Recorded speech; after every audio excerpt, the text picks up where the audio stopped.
इस दुनिया में आपके जीवन बहुत ही बेकार है, इसलिए गॉड ने और एक दुनिया में आपको भेजा और साथ ही एक ऐसा टूल दिया जिससे हम मन चाहे खेती कर सकते हो और साथ ही बड़े से बड़े ड्रैगन को भी उखाड़ कर फेंक सकते हो। और इससे मजेदार चीज ये है, आपके पास से बहुत सारी लड़कियां, मतलब समझ रहे हो ना, तो आप क्या करोगे? एक बार फिर से 5 साल के कैंसर से लड़ते हुए हारुका का जीवन का आखिरी दीपक बुझ गया और इसके आत्मा स्वर्गलोक में बढ़ गई। जवानी के जीवन में दर्द और धोखा का सामना करते हुए दुनिया का भगवान ने उससे माफी मांगी क्योंकि गलती से उसे इतना बुरा जीवन मिल गया था। अपनी इस गलती का बदला चुकाने के लिए भगवान ने उसे एक नई सेहतमंद जिंदगी देने का वादा किया और कहा कि वो हारुका को कोई भी इच्छा पूरी करेगी। हारुका को सिर्फ एक ही चीज चाहिए थी, एक नई जिंदगी जिसमें वो किसी सुनसान जगह पर एक सिंपल किसान बन सके। भगवान ने उसका सफर आसान बनाने के लिए उसे इस दुनिया का सबसे शक्तिशाली किसान का उपकरण दिया। हारुका के जीवन का दीपक एक बार फिर चमका और उसने अपने आप को एक जंगल के बीच जागते हुए पाया। अपने साड़ी इतना सालों बाद हिलाते हुए उससे मैसेज हुआ कि ये वही था जो वो हमेशा चाहता था। भगवान ने जो ऑलमाइटी फार्मिंग टूल दिया था वो हारुका के हाथ में आ गया और उसने अपने नए शरीर का इस्तेमाल करके जमीन को खोदना शुरू किया। वो देखता है कि जब भी वो इस टूल का इस्तेमाल करते तो कभी थकावट महसूस ही नहीं होती। फिर भी उसे अपने खेती के लिए एक अच्छी जगह चाहिए थी, तो वो पूरे जंगल का तलाशने लगा। एक बड़े पेड़ के नीचे अपने घर बनाने का फैसला करने के बाद उसने देखा कि जंगल में कहीं कोई तालाब या नदी नहीं है। प्यास बुझाने के लिए हारुका ने एक कुआं खोदने का फैसला किया। उसने ऑलमाइटी फार्मिंग टूल तुरंत एक बेलचा बन गया और उसने गहरा खोदा जब तक पानी का एक छोटा सा झरना ना निकला। अब पानी मिलने के बाद हारुका ने खेती की जमीन साफ करना शुरू किया, पर एक बड़ा पेड़ रास्ता रोक रहा था। अपने पुराने जीवन का ज्ञान के साथ उसने सोचा कि उस पेड़ को काटना होगा, पर ऑलमाइटी टूल का एक ही बार किया और पेड़ तुरंत गिर गया। अपने पहले एक का लकड़ पाने के बाद उसने एक लकड़ी से 4 प्लांक्स बनाया और रात तक अपना छोटा घर बना लिया। अगले दिन सुबह तक उसके पौधा अपने आप उगने लगा, जो हारुका के लिए समझ से बाहर था। लेकिन उसने ये सोचा कि शायद ये उसका ऑलमाइटी टूल का असर है। फिर उसने रात को राक्षस जैसे जानवर से बचाने के लिए एक बड़ा बाड़ बनाया और कुछ दिनों के बाद उसका फार्म तैयार हो गई। कुछ दिनों के बाद हारुका ने जंगल में कुछ घायल भेड़िया देखा। उसने उन्हें अपने घर के पास लाया और अपनी बचे हुए मीट से उनको खिलाया। उसने देखा कि एक फीमेल भेड़िया प्रेग्नेंट थी। बचपन से हारुका का सपना था कि एक कुत्ता रखना, इसलिए उसने चाहा कि ये भेड़िया उसके साथ रहे। रात भर उनकी देखभाल के बाद सुबह उसने 4 छोटे पापीज का जन्म लेते देखा। हारुका ने मेल भेड़िया का नाम कीरो और फीमेल का नाम यूकी रखा। कुछ हफ्ते गुजर गए और हारुका को अपने ऑलमाइटी टूल की सारी शक्ति का पता चल गया। जब उसने आलू के बारे में सोचा तो टूल ने जादू से आलू के बीज उगाया। इस तरह हारुका ने अपने हर इच्छा का खाना उगाना शुरू किया और भगवान का शुक्रिया किया जो उसने इतना शक्तिशाली टूल मिला। एक दिन हारुका ने कीरो और यूकी की याद में 2 मूर्तियां बनाई। दोपहर को उसने मैसेज किया कि उसका खाना काफी रिपीट हो रहा है, तो उसने एक पेड़ लगाने का फैसला किया। ये पेड़ फल देने में साल लगाएंगे, लेकिन इंतजार का लायक होंगे। जैसे जैसे हफ्ते गुजर रहे थे भेड़िया बड़े हो रहे थे और उन्होंने एक वाटरफॉल भी ढूंढ लिया जो 30 मिनट की दूरी पर था। हारुका ने सोचा कि अगर एक कैनल बनाया जाए तो पानी लाना आसान हो जाएगा, लेकिन इतनी दूर तक खुदाई मुश्किल थी, इसलिए उसने फिलहाल अपने बेस पर ध्यान देने का फैसला किया। फार्म धीरे धीरे बढ़ रहा था और उसने अपने खाने के लिए गेहूं और गन्ना जैसा नया पौधा उगाना शुरू किया। महीनों तक काम करते हुए हारुका दिन का हिस्सा भूनने लगा और सर्दी जल्दी आ गई। इस ठंड में खेती करना मुश्किल था और बड़ी खरगोश के रोटिंग फर से घिन आने लगी थी। विंटर के लिए तैयारी करते हारुका ने खाना लकड़ी इकट्ठी करनी शुरू की। एक दिन कीरो उसे एक बड़े मकड़ी के पास ले गया जो अपने पोंछ से रेशमी कपड़े बना रही थी। ये मकड़ी जिसका नाम जाबुतीन था हारुका के फार्म के नए मेंबर बन गए और बाद में आलू लेने लगे। जाबुतीन ने हारुका के लिए सर्दी के कपड़े, पत्ते से भारी बिस्तर और ठंड से बचने के लिए पर्दे सब कुछ बना दिया। धीरे धीरे उसका छोटा सा हट एक छोटी सी सिविलाइज्ड जगह पर बना गए। विंटर के ठंडे भारे रातों को फायर प्लेस के साथ हारुका ने सर्वाइव किया, लेकिन एक दिन उसने मैसेज किया कि अकेलापन उस पर भारी पड़ रहा था। उसे ये डर लगने लगा कि वो बात करने भूलना चाहिए जब सर्दियां खत्म हो जाए। जब बाहर की ठंडा कम हुई और स्प्रिंग की मौसम आई तो उनके बच्चे बड़े हो गए और अपने पेरेंट्स के साथ वापस आए। एक उल्फ ने तो अपने दुश्मन का हारा कर अपने पार्टनर को जीत लिया जैसे एक ट्रू वॉरियर, और जुबातिन भी अपने छोटे बच्चों के साथ वापस आ गई। उसकी सबकी फैमिली बढ़ने लगी थी, तो हारुका को उन सब के लिए ज्यादा फार्मिंग करनी पड़ी। एक दिन जब वो काम कर रहे थे जुबातिन ने अलार्म बजाया और हारुका को बाहर भागा जहाँ एक छोटी सी चांदो बाली वाली लड़की रो रही थी। सब जानवर थोड़ा डर गए थे, पर हारुका ने उस लड़की की मदद करने की कोशिश की। जैसे उसने लड़की को धक्का दिया, लड़की ने एकदम से उसकी गर्दन में दांत गाड़ दिया और उसके खून को चूसने लगी। उसके बाद सब उल्फ ने उस पर हमला कर दिया। लड़की एक छोटी सी भूतनी बन गई। लड़की ने कहा कि वो दुश्मन नहीं है, बस अपने एनर्जी वापस पाने के लिए उसका खून पीना जरूरी है। हारुका ने गिल्टी महसूस करते हुए अपने गर्दन उसके सामने फिर से आगे की और लड़की ने उसका खून पी लिया। खून पीते ही वो वापस अपने बड़ी शक्ल में आ गई। हारुका को लगा कि उसकी पुरानी यादें कुछ और थी, लेकिन उसने लड़की को और खून पीने दिया ताकि वो अपनी पूरी शक्ति वापस पा सके। हारुका ने लड़की को अपने फार्म का टूर दिखाया और फार्म के अनोखे फ्रूट्स खाए जो उसके लिए काफी टेस्टी था। हारुका खुश था कि पहली बार उसका कोई ऐसा मिला जिसे वो अपने समय बिता सकता था। उस लड़की का नाम था लो लुलासी। लो ने पूछा कि क्या वो फ्यूचर में उससे मिलना आ सकती है, लेकिन हारुका ने कुछ और ही कहा। उसने लो से पूछा कि क्या वो उसके साथ हमेशा यहाँ रह सकते हैं। हारुका ने इस रिश्ते को सिर्फ एक रात तक सीमित नहीं करना चाहता था क्योंकि उसका अकेला रहने का मन अब और नहीं था। लो ने कहा कि ये सब कुछ बहुत जल्दी हो रहा है और वो हारुका का प्रपोजल सुनकर थोड़ी हैरान थी। हारुका ने जल्दी समझ लिया था कि लो ने इसका मतलब गलत समझ लिया था, लेकिन जब उसने ये देखा कि वो उसे वाकई प्रपोज कर रहा है तो हारुका ने अपने डिसीजन पर और जोर दिया और उसे शादी का भीख मांगने लगा। लो मुस्कुराते हुए उससे कहने लगे कि वो हमेशा उसके साथ रहना चाहती है। अगले दिन हारुका और लोग एक दूसरे के साथ वक्त बिताने लगी और नई उम्मीद के साथ एक दूसरे के साथ बैठकर पेड़ों के उगते हुए देख रहे थे। तब जाबती जो माकड़ी थे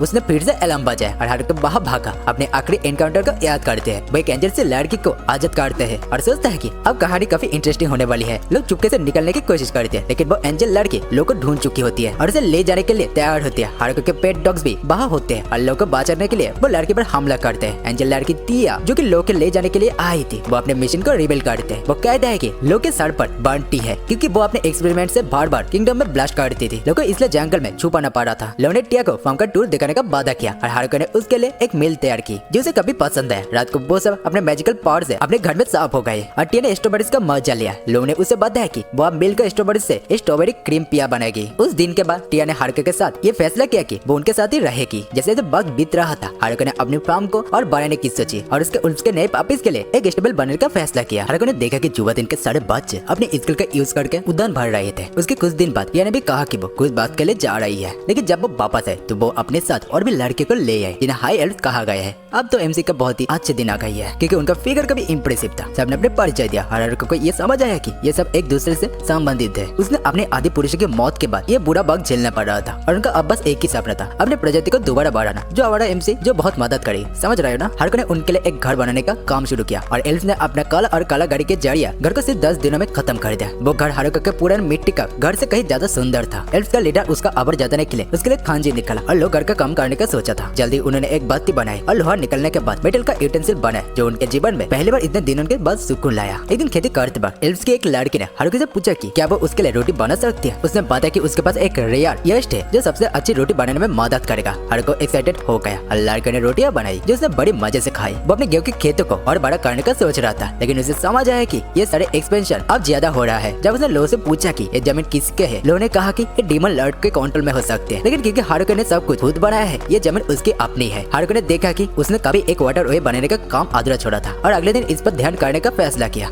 युवती ने एक क्वीन बी की तरफ इशारा की और हारुका ने सोचा कि ये हनी बनाने का सही मौका हो सकता है। उसने पूरे दिन लगा कर एक रिजर्वियर बनाया और साथ ही एक नया वाटर वे भी बनाया जो एक ही दिन में खत्म हो गया। इसके बाद उन्होंने क्रॉप्स को पानी देना और भी आसान हो गया था और रिजर्वियर में बिना कुछ किए मछलियां आने लग गई। लेकिन एक बड़ी मछली ने हारुका पर हमला कर दिया, लेकिन हारुका ने उसे पकड़ कर पकाया और एल्फ के साथ शेयर किया। मछली खाते वक्त सब लड़के ने कहा कि ये बड़ी टेस्टी थी, लेकिन वो अलग तरह के मीट चाहती थी। हारुका को समझ नहीं आया कि वो किस मीट की बात कर रही थी, लेकिन अब सबको मजा आया और हारुका ने और मछली पकड़ने का फैसला किया। साथ ही उसने अपने खेतों में चावल उगाने का सोचा और एल्फ के साथ मिलकर एक राइस पैडी बनाने लगा। हारुका ने काफी देर तक जमीन ठीक करने के बाद फ्लोर गेट्स खोला और एल्फ से मदद मांगी। सब एल्फ लड़कियां खेत में ध्यान से काम करने लगी। उन्होंने चावल के पौधा लगाया और कुछ दिन बाद सब पौधा तैयार हो गया। हारुका ने इन्हें सुखाने के लिए डाला और लिया को हर स्टेप में उसकी फार्मिंग स्किल देखकर इम्प्रेस हो गए। लेकिन हारुका ने बताया कि ये सब उसने एक फार्मिंग आइडिया शो देखते वक्त सीखा था जब उसे कैंसर था। उसने ट्रेजर बनाया और राइस हार्वेस्ट करना शुरू कर दिया। जब राइस हार्वेस्ट हो गया, हारुका ने लोज ने अपने मैजिक से आग जलाने को कहा, लेकिन उसने अपने अल्टीमेट ब्लेस्ट के जरिए सब कुछ जलाने की सोच ली, जिसे हारुका ने रोका। आखिर में राइस रेडी था और उसने सबके लिए राइस बॉल्स बनाया। जब लो और बाकी लड़कियों ने चाकने की कोशिश की तो उन्होंने कहा कि टेस्ट अच्छी नहीं है, लेकिन हारुका को समझ आया कि वो सब झूठ बोल रही थी। राइस खत्म होने के बाद हारुका ने राइस फार्म को और एक्सपेंड करने का फैसला किया और सब लड़कियों ने साफ सफाई के काम किया। हारुका ने सोचा कि अब जब वाटर वे बन चुका है तो एक बात बनाया जाए जिसमें लड़के यूज कर सके। उसने प्लम्बिंग के ब्लूप्रिंट्स बनाया और सब लड़कियों को दिखाया। वो रिवर में नहा सकते थे, लेकिन हारुका ने उन्हें याद दिलाया कि सर्दियों में वो काफी ठंडा होगा, इसलिए उसने एक फर्नेस बनाया जो पानी को गर्म रखेगा और सबके लिए एक बड़ा बाथटब बनाया। हारुका ने सोचा कि डर्टी वाटर को क्या किया जाए तो टिया ने सजेस्ट किया कि स्लाइम इस पानी को प्यूरिफाई कर सकती है। सब कुछ तैयार होने के बाद हारुका ने सब लड़कियों के साथ बात का हैंड्स ऑन एक्सपीरियंस दिया। सब लड़के ने भी अपने प्लाटन में हाथ दिया और हारुका के साथ बात एंजॉय किया। हारुका का तो मजा ही मजा है, आपका नहीं। आप तो देख रही हो तो आपका मजा कैसे हो सकता है। अगले दिन हारुका ने देखा कि एडिबल मशरूम उग गए थे, लेकिन उसके डॉग्स और ज्यादा एड्स ले आए और वो सब लड़कियां थी जिन्हें अपने नया घर मिला। लिया ने सजेस्ट किया कि अब सब मिलकर घर को और बड़ा बनाए ताकि सबके पास ज्यादा स्पेस हो। हारुका अब अपने लाइफ को देखकर थोड़ा सोच रहा था कि ये एक्सपेंशन कहाँ तक जाएगी, लेकिन उसके पास एक बड़ा परिवार है, जैसे दोस्तों का ग्रुप था जो उसके साथ ही थे। किरो खुद पर भरोसा करने वाला इंटरनल वुल्फ है। अपने लाइफ के बारे में सोच रहा था। जब वो पैदा हुआ था तब वो अकेला घूम रहा था और कभी किसी मेल से हार नहीं मानती थी। उसके सिर्फ एक सपना था, आजाद जिंदगी जीना। लेकिन जब उसने एक खास फीमेल से मुलाकात की उसने उसका जीवन पलट दिया। पूरी तरह से हारने के बाद वो दोनों एक साथ सफर पर निकल गए। लेकिन एक दिन उस फीमेल का पेट बड़ा होने लगा और किरो ने अपनी जिंदगी उसकी सुरक्षा में लगा दी। शांति ज्यादा दिन तक नहीं टिक पाई और एक विशाल भालू ने उन्हें जान से मारने की कोशिश की। दोनों गंभीर रूप से घायल हो गए, पर भालू ने उन्हें छोड़ दिया। शिकार नहीं कर पाने के कारण वो घूमते घूमते जंगल के सबसे खतरनाक हिस्से में जा पहुंचा। यहाँ उन्हें एक इंसान को बिना किसी चिंता के घूमते देखा, लेकिन किरो ने उस इंसान के हाथ में एक टूल देखा जिसमें से असीम शक्ति निकल रही थी। जब उन्होंने अपनी जिंदगी के आखिरी पल तस्वीर कर लिया था, तभी वो इंसान उनके देखभाल करने लगा। हारुको वो इंसान है जिसे गेट बॉय को खाना दिया, जो कि एक मजबूत मॉन्स्टर था। इसने किरो को बहुत इंप्रेस किया। बच्चे के जन्म देने के बाद उन्होंने फैसला किया कि हारुको उनका मास्टर बनेगा। उसके हाथ के खाना और उसके साथ रहना उनके जीवन का हिस्सा बन गया। हारुको के हरम भी बढ़ रही थी, लेकिन किरो का एक चिंता थी। उनका मास्टर अब तक नहीं समझ पाया था कि वो एक लेजेंडरी इनफॉर्मल उल्फ है। फिर भी किरो को अपने लाइफ पे शुक्रिया था जो उसने इतनी अच्छी लाइफ जीने का मौका दिया। कुछ हफ्ते बाद हारुको का नया बड़ा घर तैयार हो गया था। उसने जितनी मेहनत की थी वो सब याद आई। जमीन खोदना और लकड़ी काटना, अंदर के डेकोरेशन भी कभी आ जाता। सब लड़के को अपने खुद का कमरे मिल गए और हारुको ने अपने लिए एक शानदार रूम देखा। हारुको ने नए घर में सब इंग्रेडिएंट इकट्ठा किया, एक नया रेसिपी के लिए जो है करी। सब लड़के ने सुना तो वो थोड़ा नर्वस थी क्योंकि उन्हें उसके पहले वाला डिशेस पसंद नहीं आया। इस बार हारुको ने बहुत ज्यादा चीज इस्तेमाल किया था। जब वो सिलेंडर लेकर आया तो डॉग्स भाग गए क्योंकि उन्हें उसकी स्मेल पसंद नहीं थी। करी बनाने के बाद सब लड़के ने टेस्ट किया। उन्होंने कहा कि वो बिल्कुल अजीब लग रहे थे, लेकिन जब उन्होंने टेस्ट किया तो वो खुद को रोक नहीं पाई। फिर लेने के लिए वो सब दौड़ पड़े। हारुको सोचने लगा कि सब लोग तब तक खाते रहे जब तक उनका पेट भर नहीं गया। उसे लगा शायद सब उसका मजाक बने रही है, पर असली बात ये थी कि उन्हें एक अलग तरह का गोश्त चाहिए था। सर्दियां आने को थी और वो ज्यादा टाइम घर के अंदर ही बीतने वाले थे, इसलिए हारुको ने कई हफ्ते लगाकर लकड़ियां इकट्ठा कर ली। जब सर्दियां ज्यादा बढ़ती है तो युवती पेड़ के ऊपर जाके सोते हैं, तो हारुको ने उन्हें आलू दिया और सर्दी के लिए कुछ एक्स्ट्रा कंबल भी ले आया। लिया हमेशा की तरह झुकी ही रहती थी और उसने देखा कि दूसरे लड़के गोश्त के टुकड़े के अंदर सुई घुसा रही थी। हारुको सोचा क्योंकि बाकी कुत्ते भी शिकार नहीं कर पाएंगे, इसलिए सब जो कुछ कर सकते थे वो सब कर रहे थे। हारुको सोचने लगा कि सब्जी को कैसे संभाले, तो उसने एक बॉक्स बनाया जिसे कंबल से ढक दिया और बर्फ को फ्रीजर की तरह इस्तेमाल करने की सोची। अपनी सभी तरीके के बावजूद हारुको को काश एक बार जादू करने का मौका मिलता। रात को ब्लू उसे इग्निशन स्पेल सिखाने की कोशिश करती है और समझाती है कि ये बिल्कुल नॉर्मल है कि वो पहली बार में एक मुश्किल गोलेम नहीं बुला पा रहा। ये सुनकर हारुको सोचता है कि ब्लू कितनी कमाल की है जो एक साथ कई गोलेम्स बुला लेती है, पर ब्लू उसे बताती है कि टिया का प्लॉट उसके प्लॉट से बेटर है। हारुको को लगा था कि सब लड़कियां अमेजिंग है जो मैजिक कर सकते हैं, जबकि वो सिर्फ गार्डनिंग कर सकते हैं, पर ब्लू उसे कहते हैं कि असली में हारुको सबसे ज्यादा अमेजिंग है क्योंकि उसके बिना ये पूरा गांव बेकार है। सर्दी का पहला पल्ला गिरा और बर्फ गिरने शुरू हो गए। घर के अंदर ज्यादा बग बिताते हुए हारुको ने कुछ क्लासिक गेम्स बनाने का फैसला किया, जैसे रेबर्स और चेस। उसने सबको खेलना सिखाया, पर लोगों को ये गेम इतना सिंपल लगा कि मजा नहीं आया। पर टिया ने कहा कि ये सिंपल रूल्स ही इस गेम को चैलेंजिंग बनाती है। ये सुनकर लोगों को गुस्सा आया और उसने टिया को एक गेम के लिए चैलेंज कर दिया। 2 घंटे के बाद टिया हारने वाली थी और उसके हाथ कांप रही थी और उसने हाथ से टुकड़ा गिरा दिया और माफी मांग ली। फिर टिया ने अपने मैजिक का इस्तेमाल करके सभी पीछे बाहर वापस ले आई। उसने कहा ये एम्बरेसिंग है कि तुम बच्चे की तरह खेल रही हो, और हारुको ने देखा कि बाकी लड़कियां पीसफुली रिवर से खेल रही थी। किरो ने बेस्ट पोजीशन दिखाई और हारुको को हैरानी हुई कि किरो को रूल्स समझ आ गया। दूसरी तरफ उल्फ चेस ठीक से खेल रहे थे और हारुको को उनके अंदर से एक स्ट्रॉन्ग ऑरा महसूस हुई। लोगों ने उन्हें चैलेंज किया पर गेम अच्छा नहीं चला। सबने mahjong खेलना शुरू किया और हारुको को लगा कि मुश्किल रूल्स के कारण उनके ऊपर हार्ड होगा, पर सभी लड़के ने उसे हार दिया। बेचारे हारुको और लव दोनों को मार पड़ी। कुछ हफ्ते बाद सब लोग बोर्ड गेम से बोर हो गए थे, तो हारुको ने बॉइलिंग का सामान बनाया और ये गेम सिंपल था, पर सब लड़के ने इसमें भी बहुत मजा लिया और सर्दी के दिन धीरे धीरे गुजर गए। जो रेफ्रिजरेटर हारुको ने बनाया था वो सही से कम कर रहे थे और सभी डिलीशियस फूड का मजा ले रहे थे। जब तक बर्फ पिघल कर बसंत आ गई, लेकिन जब सब मौसम का मजा ले रहे थे, ज्योति ने एक बड़ी सी जानवर की आमद का सिग्नल दिया। हारुको ने आसमान की तरफ देखा और एक बड़ी सी ड्रैगन को अपनी तरफ आते हुए देखा। टिया ने हारुको को बताया कि ये ड्रैगन नहीं, एक वीवर है। वीवर ने आसमान से गरजना शुरू किया और पेड़ को आग से जला देने के लिए तैयार हो गया, लेकिन टिया ने मुश्किल से उसका बार रोका। फिर कुछ आग जमीन पर गिर गई और लिया और बाकी लोग उसे बुझाने के लिए दौड़ पड़े। हारुको ने सोचने लगा कि इस परिस्थिति में वो क्या कर सकते हैं और सबको बचाने के लिए कुछ भी करना चाहता था। जैसे उसने अपने मुट्ठी बंद की, एक भला उसके हाथ में आ गया और उसने उसे पूरी ताकत से ऊपर आसमान की तरफ फेंका। भला ओवेन की सुरक्षा तोड़ते हुए उसके पंख फाड़ दिया। ओवेन जमीन की तरफ गिरने लगा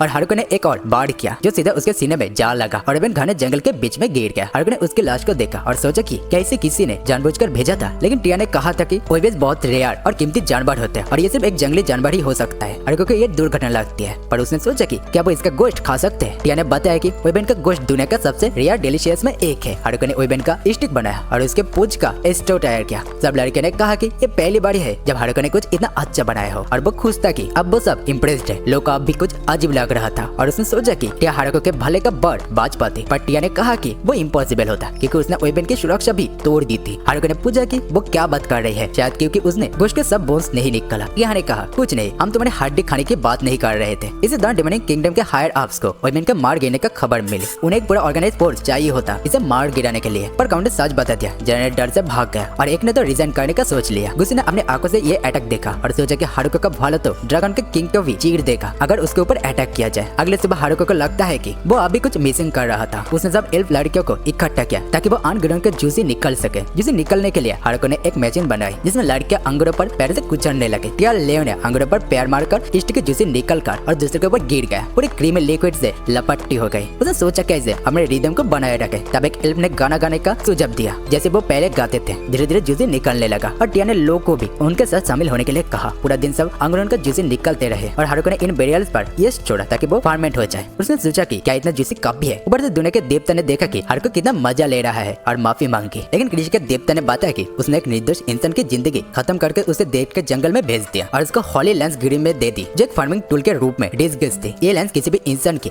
लाइफ फोर्स को चूज कर तुरंत मार देती है। पर देवता ने सोचा कि हारुको को इतना मजबूत शरीर दिया है कि वो अपनी लाइफ एनर्जी को तुरंत रीजनरेट कर लेगा। अचानक एक रैंडम दिन युवती ने फिर से अलार्म बजाया और हारुको को डेजा वू महसूस हुआ। लोहा ने पहचाना कि जो लड़की आई थी वो उसकी बहन फ्लोरा थी। उसने बताया कि उसकी बहन को एक कलर डील वाला एंजल ने पीछे करके यहाँ तक ले आया। टिया ने कहा दोबारा यह बात कहना। हारुको ने फ्लोरा को यहाँ रुकने का निमंत्रण दिया पर उसे यकीन नहीं हो रहा था कि ये गंदा आदमी उसकी बहन का पति है। हीरो ने उसे रेस्पेक्ट देने को कहा। टिया ने फ्लोरा को बताया कि हारुको इन इनफॉर्मल विल्स का मालिक है और उसने कोई बहन को भी मार गिरा दिया था। यह पहली बार था जब हारुको को पता चला कि ये विल्स इनफर्नल है और वो सोचने लगा कि इनफर्नो को क्या मतलब है। इसी बीच फिरो अपनी एबिलिटीज दिखाते अपने आप को सबसे अच्छा पेट साबित करना चाहता ताकि इस बात के लिए माफी मांग सके कि उल्स ने फ्लोरा के साथ वैसे ही व्यवहार किया जैसे दूसरी लड़कियों के साथ किया था। हारुको ने उसके लिए एक बढ़िया मीठी डिनर बनाया लेकिन फ्लोरा को सबसे ज्यादा पसंद वो सॉफ्ट व्हाइट लिक्विड चीज आई। हारुको ने बताया कि वो बस टोफू है जो सोया सॉसेज से बना है जो फॉर्मेशन के प्रोसेस से तैयार होता है। लेकिन फ्लोरा को इन सब चीजों के बारे में कुछ समझ नहीं आया। हारुको को समझ में आ गया कि इस दुनिया के लोग फॉर्मेटेशन माइक्रोऑर्गेनिज्म के कॉन्सेप्ट को नहीं जानते। फ्लोरा ने इस चीज पर रिसर्च करने की सोची और उसे लगा कि ये कोई प्रॉब्लम्स का सॉल्यूशन हो सकता है। कुछ दिन रहने के बाद फ्लोरा वापस चले गए लेकिन एक महीने बाद वो एक पूरी फौज के साथ वापस आई। उस फौज में मेड्स थी जो हारुको के काम आने वाले थे। टियाको को ये बात समझ में आई कि वो अकेली थी जिसने अपने लोगों को नहीं लाए थे तो वो कॉम्पिटिटिव रहने के लिए रात को उड़ी और 3 एंजल्स और एक पूरी लाइजरमैन की फौज के साथ वापस आए। हारुको को खुशी हुई कि उन्होंने चिकन्स भी लाए और जगह अब ज्यादा सिविलाइजेशन लगने लगी। मेड जो ऑर्गन्स की रेस की थी सब घर के काम में मदद कर रही थी लेकिन उनमें से कोई भी कुकिंग नहीं जानता था इसलिए हारुको ने उन्हें खाना बनाना सीखा। जब टिया के एंजल्स ने फर्स्ट की सुरक्षा के जिम्मा लिया लाइजरमैन ने कठिन काम अपना हाथ में ले लिया और काम की गति तेज कर दिया। हारुको को लगा कि जगह तेजी से बढ़ रही थी। तभी रिया ने बताया कि वो उन सब एल्स को ले आए जो फॉरेस्ट में घूम रहे थे। हारुको ने सोचा कि आदमी कहाँ है तो रिया ने कहा कि सबकी मौत फॉरेस्ट में हो गई थी लेकिन ये सब कोई दिक्कत नहीं थी क्योंकि अब वो नए आदमी पैदा कर सकती थी। कुछ दिन बाद हारुको ने सब रिप्रेजेंटेटिव को इकट्ठा किया और उनसे माफी मांगी कि उन्हें अचानक बुलाया। हारुको को लगा कि अब जगह एक गाँव बन रही थी तो उसने एक नाम सोचने का सबकी मदद मांगी। एक मेड ने सुझाव दिया कि इसे फॉरेस्ट का नाम पर रखा जाए लेकिन फॉरेस्ट ऑफ डेड नाम सुनकर हारुको को लगा कि ये भूत वाला जगह लगती। युवती ने एक दरवाजे की तरफ इशारा किया और हारुको ने देखा कि एक विशाल पेड़ बीच में खड़ा है। तब उसने उस गांव का नाम ग्रेट ट्री विलेज रखा।